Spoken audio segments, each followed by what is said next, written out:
Hello everyone and welcome back to the Dungeon Learner's Guide. Today we've got another of our daily Pride Month decks. This is deck number 11 and it's titled NB Buddies for all of our non-binary friends out there. So today, if you haven't seen this show before, what we're doing is building a commander deck using two non-partner commanders, working with a budget of $100 or less, and using this as a way to celebrate the diversity of the LGBTQ+ community every day for all of June, through the medium of Magic the Gathering. So, of course, we got to talk about our commanders for today, and our commanders this time are Sir Ginger, the Meal Ender, and Omarthus, Ghostfire Initiate. So, Sir Ginger, 2 mana for a 3/1 legendary artifact creature food knight. Sir Ginger has Trample, Hexproof, and Haste as long as an opponent controls a Planeswalker. Whenever another artifact you control is put into a graveyard from the battlefield, put a +1/+1 counter on Sir Ginger and scry 1, then you can pay 2 and tap her, sacrifice her, and gain life equal to her power. And then her partner is Omarthus, Ghostfire Initiate, which is XX for a 0/0 legendary creature Spirit Naga. Omarthus enters the battlefield with X +1/+1 counters on it, and whenever you put one or more +1/+1 counters on another colorless creature, you may put a +1/+1 counter on Omarthus. Then, when Omarthus dies, manifest a number of cards from the top of your library equal to the number of counters on it. Now you may notice, this is a colorless deck. Both of our commanders are colorless, so we have no access to red, white, green, blue, black. We are just sticking with colorless. And with that being said, let's break down some of our themes for today and try to figure out how exactly we're going to make this deck work. The first theme is going to be all about sacrificing. And to that end, we have Extruder, which is 4 mana for a 4/3 artifact creature Juggernaut. It has Echo 4, and sacrifice an artifact, put a +1/+1 counter on target creature. Since both of our commanders care about +1/+1 counters, we can very easily sacrifice some artifacts, put some counters on Sir Ginger, and then when Sir Ginger dies and it has counters on it, then we get to manifest a ton of cards with Omarthus. So that is one of the main things we're trying to do, is just get artifacts that we want to sacrifice, which of course leads us directly into theme number 2, which is artifacts that have death triggers. And an example of that is Perilous Mirror, which is 2 mana for a 1/1 artifact creature mirror. When it dies, it deals 2 damage to any target. This is one of those cards that is great in pretty much any situation because we can sacrifice it with Extruder. That way we can make sure to put some counters on things and do damage when we want to. But at the same time, it plays a good role as a blocker because it definitely trades up. If we really want it to, it could block a 3/3 and still kill it. It can do 2 damage to planeswalkers or to opponents.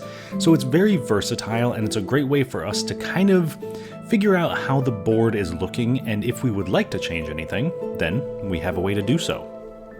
And then finally, we move on to our final theme of the deck, and this one is going to be just artifacts.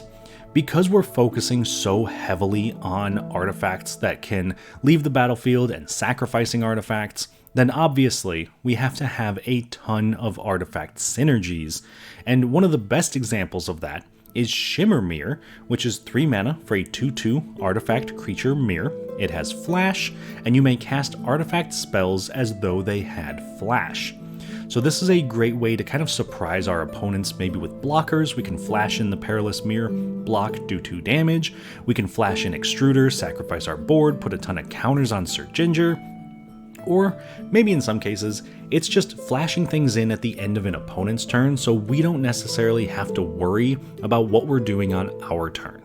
Either way, it's going to be a great connection across our themes, and with that being said, let's move on to our key cards. And these are cards that really synergize with what our deck is trying to do, and in some cases can be win conditions or value engines, but for the most part, they're kind of like the MVPs of the deck. So our very first key card that I want to highlight is going to be Summoner's Egg, which looks a little bit strange, but bear with me for a second on this one. It is 4 mana for a 0/4 artifact creature.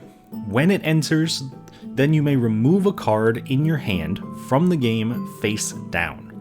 When it's put into a graveyard, turn the imprinted face down card face up, and if that card is a creature card, put it into play under your control.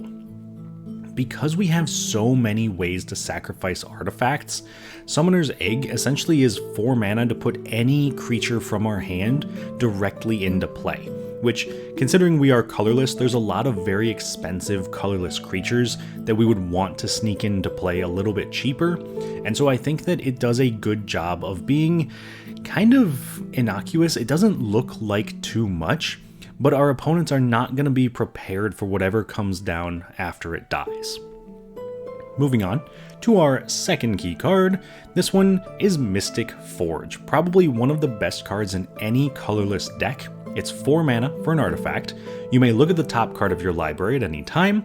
You may cast artifact spells and colorless spells from the top of your library, and you can tap it, pay 1 life, and exile the top card of your library.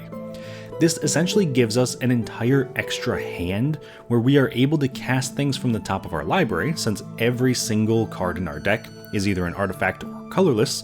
Not, of course, counting lands, because this doesn't allow you to play lands, but still very good nonetheless. And it allows us to filter our draws a little bit. So if we see something on top that we know we don't want or maybe can't use, then we can use its last ability to exile it and hopefully draw something better. Moving on to our final key card, this one is Patchwork Automaton. We talked a little bit earlier about wanting +1/+1 counters with Sir Ginger and Omarthus, and Patchwork Automaton is another very powerful +1/+1 counter creature. It's 2 mana for a 1/1 artifact creature construct. It has Ward 2, and whenever you cast an artifact spell, put a +1/+1 counter on Patchwork Automaton. This is a great way to just slowly ramp up the power that's sitting on our board, and probably put our opponents in a position where they have to deal with the automaton or it's going to get way too big for them to deal with. But they run into the problem where it has ward, so it's going to take them longer to get rid of it, which means it's going to get more +1/+1 counters, and by the time they're probably able to remove it, it has enough counters that when they kill it, Omarthus is just going to let us manifest, and then all of a sudden they've got more problems to deal with.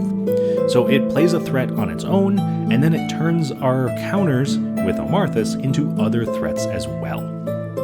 So those are our key cards for today. And the next thing I want to do is take a look at some cool interactions in this deck. And in this case, these are cards that work really well together, or are sometimes just fun cards that I want to highlight.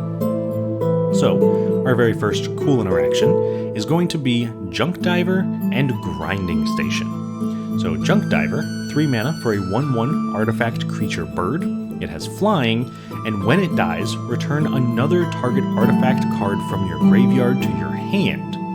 Grinding Station is 2 mana for an artifact that can tap, sacrifice an artifact, and target player puts the top 3 cards of their library into their graveyard, and whenever an artifact comes into play, you may untap Grinding Station. So Grinding Station is a great sacrifice outlet for us, but it's also a great way to make sure that we can fill up our graveyard with artifacts that Junk Diver can then get back. And the way that this can work in some cases is we can tap Grinding Station to sacrifice Junk Diver, and then Junk Diver is going to return something to our hand. We can mill someone for 3, and then whatever we get back with Junk Diver we can play, untap Grinding Station, tap it again, sacrifice something else, and this is a great value engine that is obviously not infinite, but it's going to do enough that it's going to make an impact on the game. What is infinite, though, is our second set of cool interactions, which is Basalt Monolith and Forsaken Monument. The combination of these 2 cards will generate infinite mana, so if you're not a fan of infinite combos, then maybe take one of these cards out. But Basalt Monolith, 3 mana for an artifact, doesn't untap during your untap step, taps for 3 colorless mana, and you can pay 3 to untap Basalt Monolith. Forsaken Monument is 5 mana for a legendary artifact. Colorless creatures get +2/+2.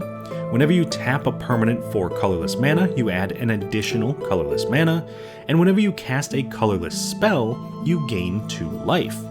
So the way that this would work, other than the Forsaken Monument also giving our creatures +2/+2 and gaining us life, is that when we tap Basalt Monolith with the Forsaken Monument in play, it will actually tap for 4 colorless mana. We can then use 3 of that to untap the Monolith, tap it again, generate 4, use 3 to untap, and now we have 2 floating colorless mana.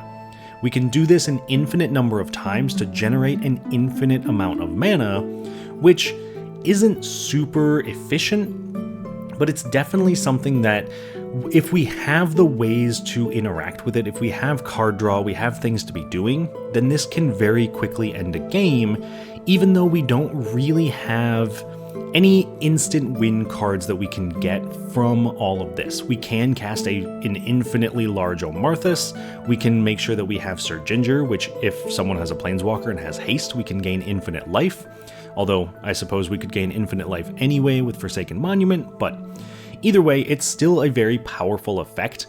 You would just have to find some way to win with it. That, though, brings us pretty much to the end of our deck tech. So the last thing I want to do today is take a look at the price of the deck.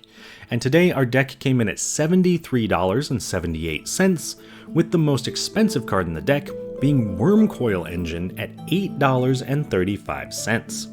Now, I'm not going to lie to you, when I first put this deck together, I assumed I would have to cut Wormcoil Engine from the final product because I didn't think it was going to fit within the budget. For some reason, my brain has this price memory of Wormcoil being like 20 bucks. So seeing it at $8 was a nice surprise, and I do think it's very powerful in the deck. It has a death trigger that we want, it makes more artifacts, it's a great thing to sacrifice. So I think Wormcoil Engine is very good in this deck, and I think it's a great include, but obviously if you need to trim it for budget purposes, then you certainly could. That, though, officially brings us to the end of our deck tech for today. So thank you everybody so much for watching. I hope you enjoyed the video. If you did, I would love it if you would like the video and subscribe to the channel. And if you want to go a little bit above and beyond, you can always join us over on Patreon or right here on YouTube as a channel member, where you'll get your name listed among our phenomenal patrons and channel members. So a shout out to all of them. Thank you again so much to everybody for watching. I hope you all have a wonderful Pride Month, and I will see you on the other side of the Dungeon Learner's Guide.